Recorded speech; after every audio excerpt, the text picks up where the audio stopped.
Bienvenue au webinaire La littérature jeunesse, une alliée pour enseigner CCQ. Alors, je vais vous proposer 28 œuvres littéraires en lien avec les éléments. C'est super important de faire des choix judicieux quand on décide de prendre une œuvre plus qu'une autre. Il faut vraiment se poser la question, est-ce que cette œuvre-là laisse assez de place aux élèves pour réfléchir par eux-mêmes ou ça leur donne les réponses déjà toutes faites? Est-ce que ça permet de comparer les points de vue, de dépasser nos conceptions initiales? Est-ce qu'on a accès à la dimension émotion dans l'œuvre? Est-ce que ça permet finalement d'explorer, examiner et même réfléchir sur des réalités culturelles, parce que c'est ce qu'on veut faire avec CCQ, puis dans une perspective d'ici et maintenant. Donc, est-ce que l'œuvre est neutre ou elle est militante? Ça, il faut faire attention. Donc, notre posture est super, super importante. Donc, je remonte la posture. Quand on monte une œuvre littéraire, c'est même si on n'est pas en train de travailler un contenu spécifique au dialogue, il faut quand même être dans la posture d'ouverture, de bienveillance, de sécurité, de confiance dans la classe pour que les élèves puissent dialoguer facilement. Donc, on y va tout de suite avec le premier thème général qui est conscience de soi et construction identitaire. L'élément de contenu pour la première année, c'est des champs d'intérêt d'une personne, les besoins individuels. Donc, on plonge dans l'histoire d'Archibald. C'est toute une série que Astrid Desbordes fait. Alors, on plonge dans l'histoire d'Archibald qui s'en va jouer au tennis, mais il se trouve pas tellement doué, il en parle à ses parents, il essaie de s'entraîner, ça fonctionne pas. Sa mère l'amène près d'une rivière dans la forêt, puis elle lui dit, est-ce que tu crois que l'oiseau est pas doué parce qu'il sait pas nager? Et là, il réfléchit à ça, puis il essaie d'explorer tout autour de lui, qu'est-ce qu'il représente, c'est quoi son identité, qu'est-ce qu'il aime faire. Puis à la fin, il s'en va voir un spectacle, et là, il dit qu'il cherche plus et il a trouvé. Alors, on peut faire anticiper les élèves, qu'est-ce que tu penses qu'il va aimer faire, c'est quoi ses champs d'intérêt, et puis on le voit à la fin, et il devient ce pianiste couru, célèbre. Alors, on n'a pas besoin d'être célèbre dans la vie là, pour apprendre à se connaître et avoir des champs d'intérêt, mais c'est pour faire le lien un peu avec Archibald qui se cherchait dans son identité. Alors, ça, c'est première année. En deuxième année, on a Les gens normaux de Michael Escoffier, on l'aime beaucoup. Donc, c'est le thème connaissance de soi et l'élément de contenu, c'est la caractéristique de chaque personne. Alors, quand on lit ce livre-là, on pourrait se poser des questions, c'est quoi pour toi les gens normaux? Puis de comparer certains points de vue. Alors, comment ça commence cette histoire? On a une petite fille qui se fait dire en classe, toi, t'es pas normal. Alors là, elle demande à ses parents c'est quoi les gens normaux, puis elle tient une espèce de petit livre pour savoir qui est normal ou pas, qui est normal ou pas. Et là, dans son graphique, il y a les pas normales ici, et il y a une personne de normal, mais finalement, quand elle a bien observé, des fois, elle fait des comparaisons. La plupart des garçons ont les cheveux courts, la plupart des filles ont les cheveux longs, donc s'il y en a une qui a les cheveux courts, donc en principe, elle ne serait pas normale. Donc, on peut faire réfléchir les enfants, et à la fin, elle découvre que non, même Logan, qui lui avait dit qu'elle n'était pas normale, la conclusion finale, c'est que les gens normaux n'existent pas. Alors, on a tous un petit quelque chose. Donc, on peut parler, c'est quoi la normalité, puis recueillir les différents points de vue des enfants. Maintenant, en troisième année, toujours dans le sous-thème de la connaissance de soi, on a la perception de soi au deuxième cycle. Et ici, on a désir et limites personnelles et on parle des stéréotypes et visions de soi. Alors, c'est une place au questionnement sur la diversité. Et ce livre-là, il a été finaliste au prix TD de la littérature canadienne.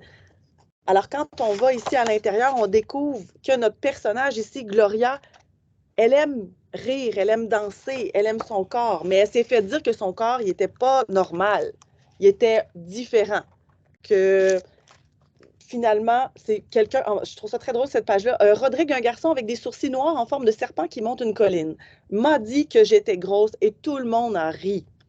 Et là, c'est un peu la quête de, c'est quoi être gros, être différent, et là, elle se fait expliquer que c'est un moule. Alors, mais c'est une légende, en fait, qu'on lui explique. Dans le temps des hommes de caverne, il y avait des moules à humains. Puis tu te demandes pourquoi tu es grosse, Gloria. C'est tout simplement parce que ton moule à humain est un gros moule.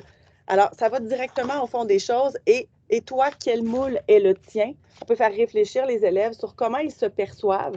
C'est quoi, qui a dit qu'une personne était plus grosse qu'une autre? Alors, on peut aller dans cette réflexion-là avec les élèves de troisième année.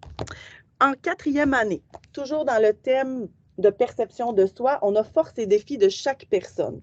Alors ici, on pourrait observer, comparer les forces, reconnaître même les émotions parce qu'on les ressent dans le livre, puis dialoguer sur ça. Le grand livre des super pouvoirs, très bien illustré aussi, nous présente différents enfants. Alors ici, super pouvoir d'Hélène, c'est de raconter des histoires.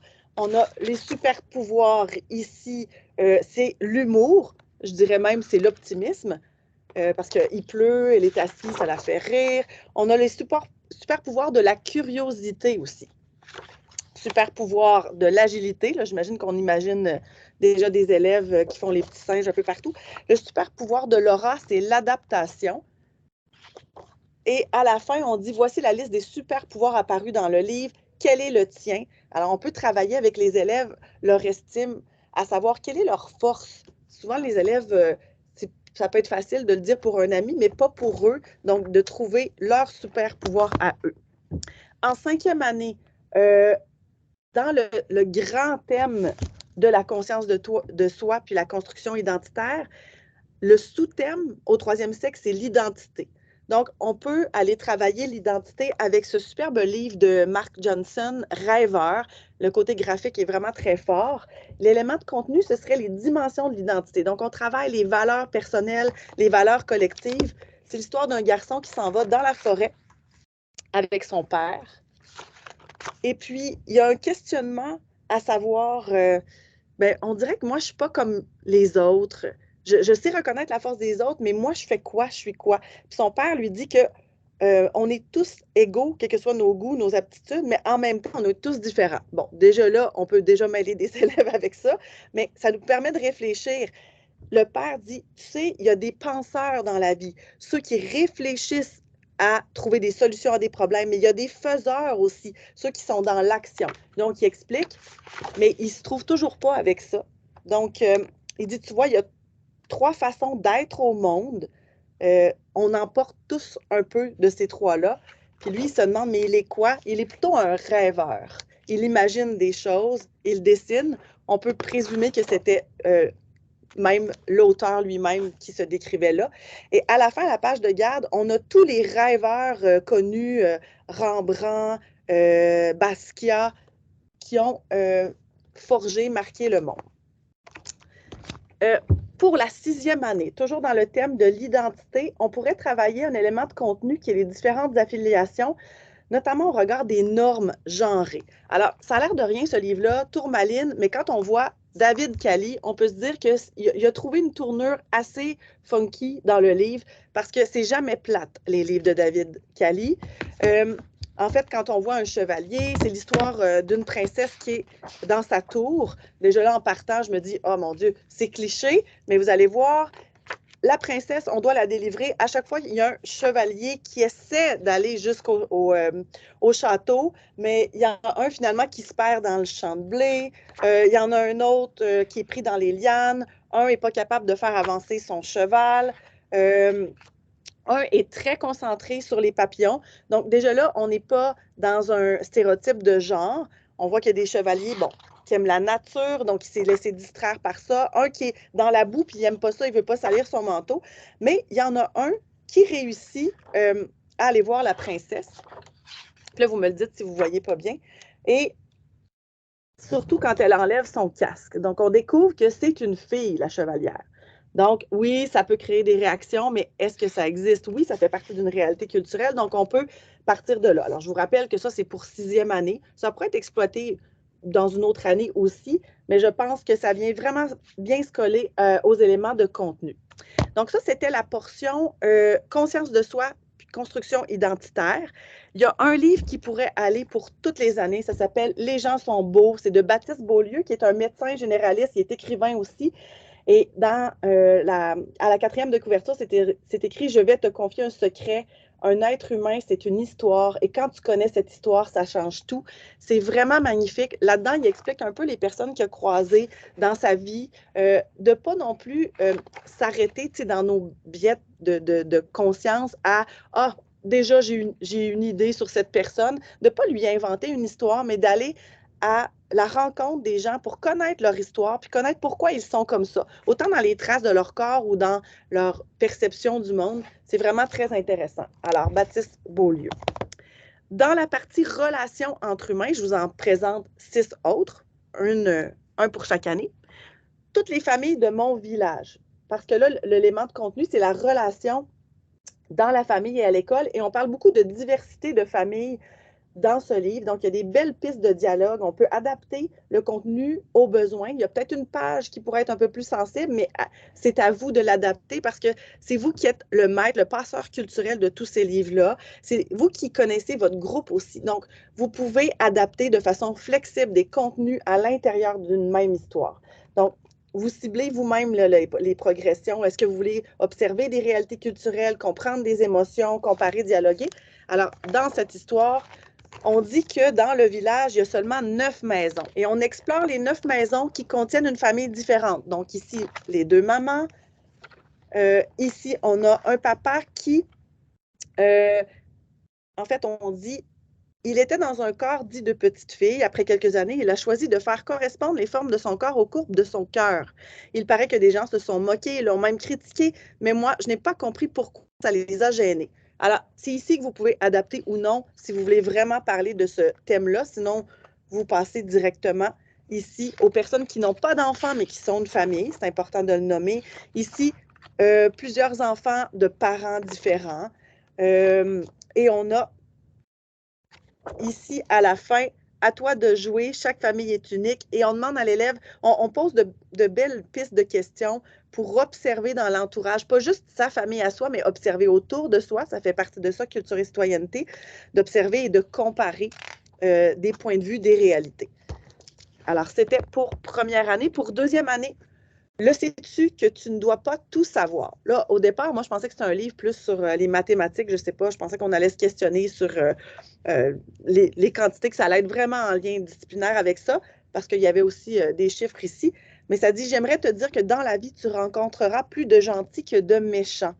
C'est un peu une ode aux parents qui souhaitent des choses pour leur enfant. Donc, on explore les étapes de la vie, mais à travers des réflexions, des souhaits. Donc, que demander pardon si tu penses avoir blessé quelqu'un, ça fait du bien à l'autre, mais aussi, surtout à toi.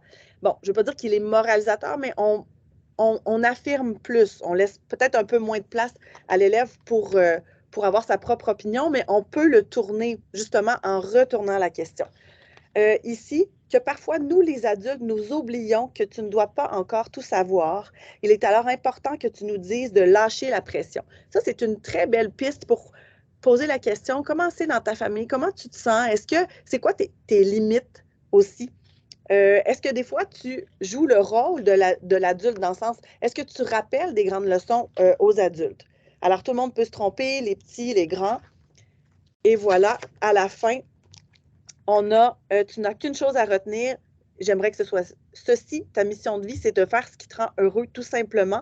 Tu es une personne vraiment fantastique. Alors, on peut travailler ici avec un miroir, les enfants peuvent se dessiner. Donc, on est ici dans l'approche de j'apprends à me connaître, mais aussi j'apprends à connaître les autres à travers différents questionnements.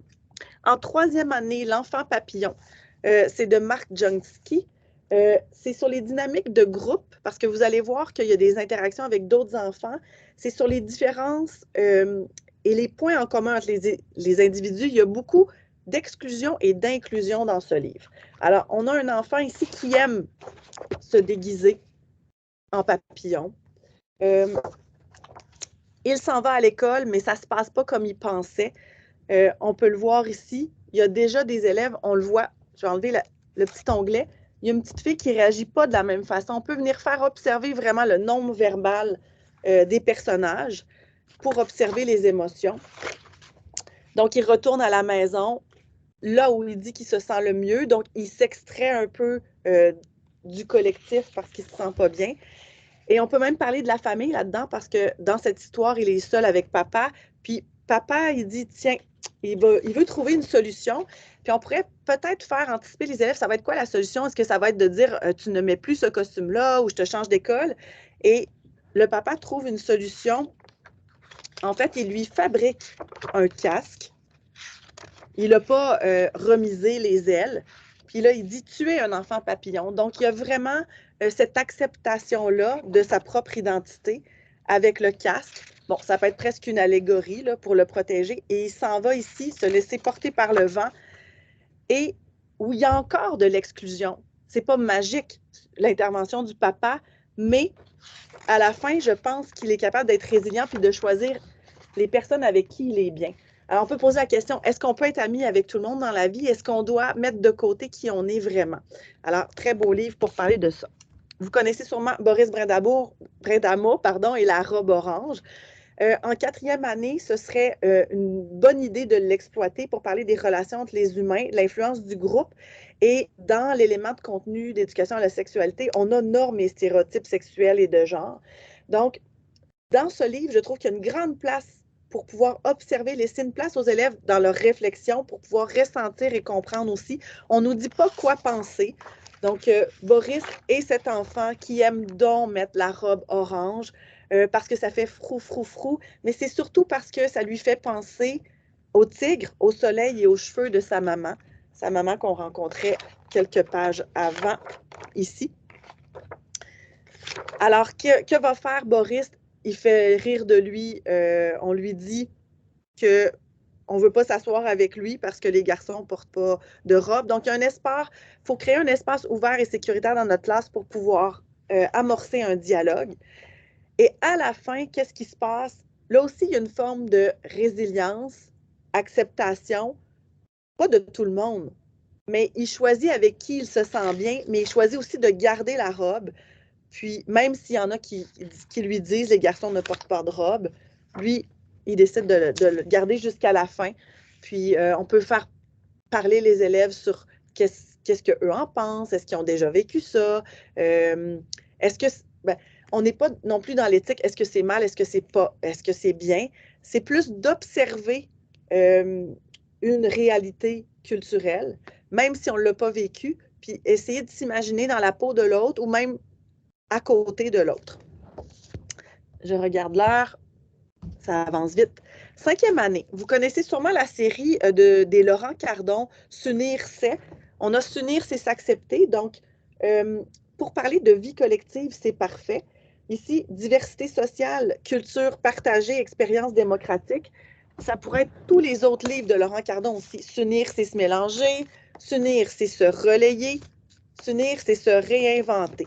Donc, dans celui-ci, on a une poule qui décide qu'elle a le goût de changer de couleur de plume. Alors, qu'est-ce qu'elle va faire avec ça? Finalement, ils vont faire les crêtes Suzette. Je trouve ça très drôle. Au lieu des crêpes Suzette, c'est les crêtes Suzette. Ils vont finalement... C'est jamais non plus magique dans l'histoire. Il y a toujours des moments où il y a le consensus n'est pas facile, où il y a même dissensus, mais ils réussissent à trouver un terrain d'entente où tout le monde va bien se sentir. C'est un peu ça, un espace où il y a un groupe, une dynamique de classe, une dynamique de vie collective. Par rapport au thème, j'en ai parlé dans la formation qu'on a eue, mais je ne l'ai pas ouvert avec vous. J'ai juste parlé qu'il y avait une SAE disponible. Donc, pour sixième année, parce que c'est un contenu quand même assez sensible, on parle ici de droits et libertés, de participation sociale, et c'est un livre parfait pour venir comparer des points de vue, deux réalités différentes. La réalité peut-être d'ici, comparée à une réalité d'ailleurs. Donc, essayer d'avoir un dialogue, une pensée critique par rapport à des points de vue, comparer des repères et pouvoir se justifier. Donc, vous connaissez sûrement l'histoire de Marie-Francine Hébert. On a cet enfant ici, possiblement nord-américain, et cet autre enfant, on ne dit pas où il vit, mais il vit dans un pays en guerre. Donc, c'est toujours ce balancement de réalité-là, l'accès à la nourriture, lui qui a faim. Il y a toujours cette couleur aussi qu'on peut faire, on peut faire réfléchir les enfants. Ça représente quoi? Parce qu'on a le petit Nord-Américain qui est beaucoup dans les jeux vidéo de guerre. Et le texte est vraiment superbe. Il y a une alliance texte-image qui est vraiment très réussie. Donc, le soir, l'enfant qui vit dans le pays en guerre n'arrive pas à dormir, mais l'autre non plus, il fait des cauchemars, il chicane avec ses parents. Donc, il y a toute cette dualité-là, cette question de privilège et cette question de est-ce que je suis chanceux ou riche dans la vie? Donc, il y a énormément de questions qui peuvent être amorcées avec ce livre-là. Dans le thème maintenant de la quête de sens, donc là, on est comme dans le troisième grand thème généraux. En première année, on a un superbe livre, Marie-Agnès Godrat, puis c'est Thierry Dedieu qui a fait les dessins. Qu'est-ce qui rend la vie belle? Donc, on se pose la question, on a quête de sens et rituel en première année, mais pour aller plus loin, c'est un livre avec des rabats, c'est vraiment intéressant. Avoir le plus beau jouet, est-ce que c'est ça qui rend la vie heureuse ou avoir un bon copain pour jouer? Donc, on peut les faire choisir, mais c'est un espace ouvert. Il n'y a pas de mauvaise ou de bonne réponse. Ils auront leur justification propre à eux aussi. Apprendre sans se tromper jamais ou mettre tout son cœur dans ce que l'on fait. Donc, ils vont pouvoir nous expliquer c'est quoi leur point de vue. Vouloir un petit univers à soi, rien qu'à soi, ou se sentir peut-être chez soi, partout dans l'univers. Puis il y avait une page que j'aimais beaucoup, c'est celle-ci, avoir tellement d'amis qu'on ne peut plus les compter ou avoir quelques amis sur lesquels on peut vraiment compter. Donc, c'est vraiment intéressant, c'est ça tout au long du livre. Jusqu'à la fin, je vous montre le dernier, où on a ça ici. Donc, c'est vraiment, je trouve que les graphiques, le côté graphique est vraiment accessible aux enfants de première année. La gigantesque petite chose, c'est un peu comme une cachette ou une chasse au trésor parce qu'on cherche dans l'histoire, c'est quoi la gigantesque petite chose? Béatrice Alemagna, c'est une Italienne qui a émigré en France pour pouvoir éditer. C'est vraiment superbe ce qu'elle fait. Elle est autrice, illustratrice. On peut ici exploiter la célébration, mais sous la lunette du bonheur, parce qu'en fait, c'est ça qu'on cherche. Je vous montre un exemple. Ici, on dit « Un jour d'été, elle est passée par là, juste à côté des pieds de Bastien. Un vieux monsieur l'a trouvé à l'intérieur d'un flocon de neige, dans le froid, qui venait de loin. Pendant un moment, il a cru redevenir tout petit. » D'autres l'ont poursuivi sans arrêt. Parfois, ils ont essayé de se la procurer avec de l'argent ou de l'enfermer dans une boîte. Donc, on essaie de chercher de quoi on parle. Et quand on a découvert qu'on parlait du bonheur, cette petite chose invisible et gigantesque pourtant, qu'un jour, quelqu'un a appelé bonheur. On peut avoir cette réflexion-là. Qu'est-ce qu'on fait pour célébrer les moments heureux d'une vie? Est-ce qu'on a besoin d'avoir beaucoup d'objets? Est-ce qu'on a besoin... on a besoin de quoi? Donc, on les laisse parler de leur petit moment de bonheur. Pour troisième année, j'avais mis deuxième année, là, mais c'est sûr qu'il y a des livres qui peuvent toucher plusieurs années, mais si on veut vraiment se concentrer sur les contenus, ici, on a rituels et célébrations, les besoins de repères. Ici, par rapport à l'anxiété de séparation, la solitude ou le deuil, le fil invisible est un livre parfait pour ça, pour se rappeler que dans la vie, les gens qu'on a connus ou les gens qui ne sont pas toujours à proximité de nous sont reliés avec nous par un fil invisible. Et ce fil invisible-là, c'est l'amour, c'est la confiance qui l'a créé. Donc, est-ce que le fil disparaît quand on est fâché? Admettons le fil invisible avec nos parents. Non, parce que l'amour, c'est plus fort que la colère. Et puis, c'est des petits trucs comme ça pour se rappeler de tous les fils invisibles autour de nous. Si grand-papa, grand-maman habitent plus loin, si on n'a plus une enseignante à la fin de l'année pour pouvoir peut-être créer une transition qui est beaucoup plus fluide, ben, lire ce livre-là, ce serait parfait. Puis en même temps, ça nous permet de se rappeler que personne n'est jamais seul. Donc, c'était dans Rituels et célébrations. Maintenant, dis, c'est quoi le bonheur en quatrième année? Donc, le titre est assez évocateur pour parler des questions existentielles et l'élément de contenu, c'est le bonheur. C'est tout en poésie. C'est interdisciplinaire aussi parce que on a à cette page, bon, et cette page, ici, on pourrait faire le parallèle avec, bon, ici, il connaît bien un gros nounours, il a déjà vu faire des choses qu'il aime tant. ils aiment se gratter contre un arbre, se régaler avec du miel tout frais. Donc, on fait le lien avec les besoins des animaux, nos besoins à nous. Puis, on essaie d'être dans une quête. Qu'est-ce qui fait que ça, on est heureux? Donc, évidemment, on laisse parler les élèves parce que le livre parle de lui-même, mais évidemment, les élèves pourraient modifier, ajouter des choses, parler de c'est quoi leur bonheur, puis évidemment, ils pourraient vous faire des confidences sur aussi ce qui n'est pas le bonheur, ce qui les rend malheureux parce que souvent, on vient parler en dichotomie de certains thèmes. Donc, d'être vraiment attentif au non-verbal, puis d'accueillir ce qu'ils veulent nous confier.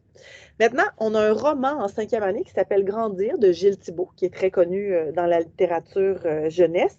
C'est pour le sous-thème de penser sa vie, donc transition vers l'adolescence, toutes les attentes pour l'avenir.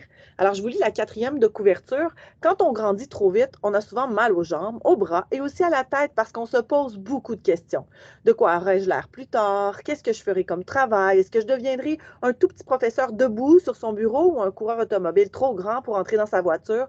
Je suis incapable de m'imaginer en adulte. Donc, ça fait partie des questionnements des enfants d'avoir tellement de choix à faire puis de ne pas être capable de le faire. Donc, de normaliser ces questionnements-là puis de se dire, ben, on va penser notre vie ensemble, on va essayer d'anticiper les choses sans se mettre de pression, mais tu n'es pas le seul à te poser ces questions-là.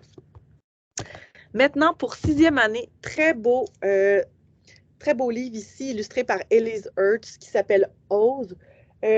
Encore dans le thème de penser sa vie, on parle beaucoup des réussites et de l'adversité, et des modèles de vie. Donc, ici, on a un modèle de vie qui est un sculpteur. Puis là, on peut se dire, ah, ben mon Dieu, c'est tellement pas accessible aux enfants. Mais il y a beaucoup de parallèles à faire avec leur propre vie. Donc, on dit que l'histoire s'adresse à tous ceux qui un jour se sont sentis démunis, qui ont douté, craint de ne pas y arriver et n'ont pas osé. Donc, on peut vraiment faire le parallèle avec les réalités des enfants autour. Ça s'adresse à tous ceux qui ont découvert le goût amer de l'échec après avoir essayé quelque chose sans que le résultat ne soit à la hauteur de leurs espérances. Alors, les images sont vraiment superbes. Il y a tout ce dialogue-là avec l'homme d'expérience qui a déjà sculpté, qui lui laisse faire ses propres expériences, qui le laisse aussi parler de ses peurs, mais qui lui donne le petit coup de pouce pour continuer, en fait. On a ce rôle-là aussi comme enseignant. Maintenant, dans le grand thème de relations entre les humains et l'environnement, évidemment, on va parler beaucoup des animaux, on va parler de pollution, de notre rapport à la consommation. Avec les plus jeunes, comme en première année, ces relations entre les humains et l'environnement, c'est les êtres vivants autour de soi et les besoins de ceux-ci. On dirait que ce livre-là, il a été fait parfaitement pour ça. Ça s'appelle « Comme toi ». Ce sont les beaux dessins de Pauline Martin, comme le premier livre que je vous ai montré. Alors, comme toi, j'aime me sentir bien au chaud dans mon petit nid, à l'abri de la pluie. Donc, on fait le parallèle avec les animaux. On peut leur demander où ils se sentent bien. Comme toi, j'ai des émotions, je suis heureux ou je suis triste. Je n'aime pas du tout avoir mal. Donc, la dimension émotion, elle est là parce que ça fait partie de culture et citoyenneté, de se questionner sur nos propres émotions, puis d'être ouvert aussi aux émotions des autres. Et là, je vais accélérer parce qu'il est 40. J'aime manger, avoir le ventre bien rempli. Alors, comme toi, j'aime être libre, courir, sauter. Alors, petit livre vraiment intéressant pour les premières années. Oups, ma pile de livres est en train de tomber. La déclaration, encore Michael Escoffier, vraiment intéressant pour le rapport aux autres êtres vivants. C'est le rôle des êtres vivants, puis pour aller plus loin, c'est le droit des animaux. Donc, quand on voit Michael Escoffier, on sait qu'il y a de l'humour. C'est les animaux qui se rebellent un peu, puis qui décident de faire une grande déclaration pour dire qu'on ne les a pas exploités comme il faut dans leur rôle. Donc, ils ont fait la Déclaration universelle des droits des animaux. Donc, on peut parler aussi des droits des humains. Super intéressant, ce livre. La 1000 éclats dorés en 3e année pour parler des milieux de vie. C'est un album documentaire. C'est vraiment la relation avec la nature, la manière d'habiter le territoire. On cherche la 1000 éclats dorés, mais qu'est-ce qu'on va faire quand on va la trouver? Bien, peut-être qu'on va se questionner et on va simplement la dessiner ou la prendre en photo parce que habiter le territoire, respecter le territoire, c'est laisser aussi les choses en place, mais c'est s'intéresser au territoire et c'est de créer des liens avec tout cet écosystème. Top Car, encore David Cali, c'est une réflexion sur la consommation, les pratiques écologiques en 4e année. C'est le rapport aux objets, au matériel. Il y a les notions de besoin, de publicité, de désir de plaire, de richesse. À la fin, il y a une image sans texte qui a un énorme potentiel d'analyse. Je vous montre, c'est un homme qui rêve d'avoir une voiture. Je trouve ça très drôle. C'est la plus belle, la plus rapide, la préférée des jolies filles. Donc, le désir de plaire aussi en ayant quelque chose. Mais finalement, il se l'achète puis il voit un nouveau modèle, Aphrodite, plus belle, plus grande, plaît encore plus aux jolies filles. Donc là, il est dans l'accumulation des avoirs et on le voit à la fin. Et il continue de compter ses sous pour pouvoir avoir accès à toujours plus. Donc, ça laisse place à beaucoup de réflexions. Pollution plastique d'André Poulain en 5e année pour parler de transition écologique et des choix collectifs d'avenir. Vous aurez compris que c'est un documentaire, c'est très bien expliqué, très bien imagé aussi. On a un lexique, puis tout ce qu'on retrouve, partout où on retrouve le plastique. Alors, ça parle des océans de plastique. En 6e année, opération Manche Gardien pour parler du gaspillage alimentaire et des mouvements environnementaux aussi. S'il y en a qui font des projets justement en lien avec le gaspillage alimentaire ou l'autosuffisance alimentaire, c'est vraiment intéressant. Dernier chapitre pour parler des relations, pas des relations entre humains, les médias et vie numérique. C'est seulement au 2e et 3e cycle. On a ici, c'est quoi les fake news en 3e année? Alors, tout le rapport aux médias, la fiabilité de l'information sur les plateformes numériques. Alors, c'est pour rappeler aussi les capsules animées accessibles sur YouTube. On a ici d'où viennent les informations. On a les fausses informations. On a un YouTuber, c'est un métier, point d'interrogation, donc ça peut être intéressant. Aki Lafritte, que vous connaissez sûrement de Chloé Varin, en 4e année, c'est une réflexion sur l'image et l'envie. Donc, beaucoup les médias sociaux. Ici, c'est pas Facebook, mais Facebook. Alors, Mariette Envie, ici, l'autre personnage. Puis finalement, l'autre personnage aussi l'envie. Finalement, qu'est-ce qu'ils vont faire avec tout ça? Tech. En 7e année, ici, c'est un format intéressant qui ressemble à une tablette, mais ce n'est pas une tablette. Ça laisse sur une fin assez positive qui s'oppose à la réalité, mais on peut leur demander si c'était une situation un petit peu plus alarmante par rapport au numérique. Donc, c'est les fonctions du numérique. On a Tech qui est toujours dans sa chambre. Il a manqué la saison des sports d'hiver pendant l'âge de glace parce qu'il était toujours sur ses appareils. Mais un moment donné, il a bogué, ça a explosé. Finalement, il s'est réveillé dans l'herbe fraîche, il a senti la caresse du soleil. En fait, il s'est déconnecté. Il y a aussi d'autres livres que je pourrais proposer en première année, mais il n'y a pas de thème spécifique pour la première année. Donc, c'est sûr qu'à la fin, ça finit bien. On pourrait demander aux élèves, oui, mais si on ne se déconnecte pas, qu'est-ce qui peut arriver? Donc, Tech, c'est sûr que ça peut intéresser les élèves de nos classes. Et je termine avec La Toile, superbe documentaire chez Isatis pour parler de la représentation de soi en ligne. C'est complet, c'est juste, c'est cohérent avec la réalité. C'est pour les ados. Je trouve ça équilibré. On parle de tout ce qui est camouflé, filtré, maquillé dans les réseaux sociaux. On parle de l'envie, mais on parle aussi de ce qui est bien, des découvertes qu'on fait, des liens qu'on peut créer. Donc, on travaille l'esprit critique énormément et c'est sous forme de portrait. On découvre une fille, bon, qui a vraiment une obsession pour son corps. Elle regarde des images de femmes très minces, puis ça la personnifie. Alors voilà, c'est La Toile, un incontournable si vous enseignez en 6e année. Donc, je termine en vous disant que vous avez accès à tout ça sur un Padlet qui est accessible via ce code QR, mais aussi dans les ressources des services éducatifs. Si vous cliquez sur CCQ, vous allez avoir accès au Padlet. Et le Padlet, il contient 120 œuvres littéraires, pas juste les 28 que je vous ai montrées. J'en ai ajouté d'autres parce qu'en 30 minutes, c'était pas possible de vous en montrer 120. Et je vous rappelle, ceux qui veulent rester, ah oui, c'est vrai, il y a une nouveauté. J'aurais tellement aimé avoir ce livre-là. Je suis allée à la librairie, mais il n'était pas sorti encore parce qu'il est sorti cette semaine. Ça s'appelle Fake News. C'est aux 400 coups. C'est un documentaire où on va parler des fausses nouvelles, des images qui sont manipulées, des robots, puis de nous qui êtes complices de la désinformation aussi.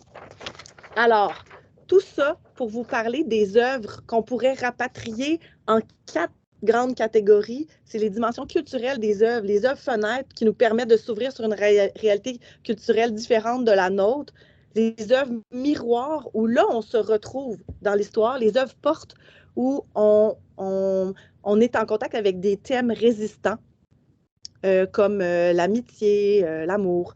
Puis les œuvres ponts, ben là, c'est moi qui l'ai ajouté pour pouvoir créer des liens avec les autres. Merci d'avoir été là. J'ai dépassé un petit peu. C'était enregistré, donc tout le monde aura accès. Alors, merci d'avoir été là. Puis je suis disponible si vous avez des questions sur les contenus CCQ et de les lier avec des œuvres littéraires. Ça va me faire plaisir. Merci de votre intérêt.